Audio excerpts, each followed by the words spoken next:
Hello everyone, welcome back. You should be on page 21 by now. I'm sorry that I've had to pause this, but after recording for, it's been 3 hours now.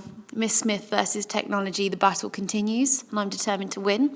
So we're going to go slightly further down on page 21. I've got the Bloom's taxonomy up because please do remember to refer to this with every piece of analysis that you do. Think about how you can develop it. Now, we're going on to Gerald. Gerald, weak, funny, silly little man that he is, says to Mr. Burling, "Shall I go to her?" He doesn't know how to behave. It's his fiancée and he doesn't know what to do. And again, it links to the fact that he and Mr. Burling are very, very close ideologically, emotionally, in so many ways. So think about that. Now, Bert, this one's for you. It's Two Little Ducks 22, because I know you like your bingo numbers. And we're getting here, again, we can see the dualism of Gerald's character. Now, if you're doing Sheila, bear with me on this one, because actually you can see it in her vocabulary as well, how she talks. So we see here, Gerald says, "Getting a bit heavy-handed, aren't you, Inspector?"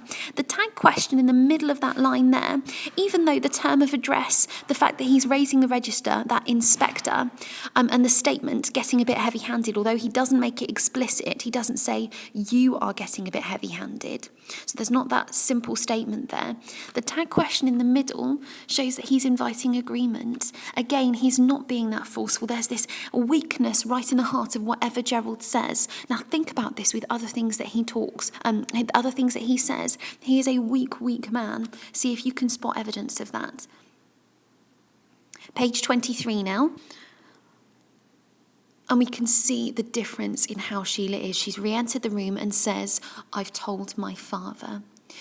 The fact she now calls him father instead of daddy as she does before, and the stage direction miserably reflects that this character has had a critical juncture. She has gone on a different path now in this story. So page 21, 22, Sheila is now different. Page 24. Again, we can see the fact that the inspector, who is becoming more conversational, he says, in fact, in a kind of way, he becomes more approximate and uses more kind of casual spoken language features, shows that he is bonding with Sheila more himself. In fact, in a kind of way, you might be said to have been jealous of her. Sheila then accepts what he's saying. "Yes, I suppose so." No formality. "Yes, I suppose so." That double affirmative also. More to the point, she says I, not we. She's very much isolated here. So again, we can see Sheila and the inspector, their relationship is becoming deeper. They're communicating properly. And the inspector himself doesn't interrogate her. He uses the modal verb, "you might." He doesn't ask her probing questions. He doesn't make difficult statements for her to recognise. He says something that invites her agreement. And again, we can see their relationship developing even further with this more difficult conversation. Sheila is asking for his understanding. "Don't you understand? And if I could help her now, I would." Harshly, "Yes, but you can't. It's too late." The inspector is engaging with her on a more deep level now. The fact that he cuts into her shows that their thought processes, in a way, are becoming closer.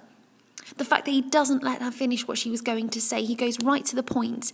And he's speaking to her in a critical tone, much like a father, so you could almost say that there's a parallel between the inspector and Mr. Burling here. But think about how Sheila is going forwards. Think about those spoken language features.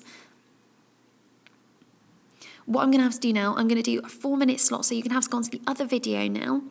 Take a second, go through what you've done so far, and then skip onto an Inspector Calls video 3.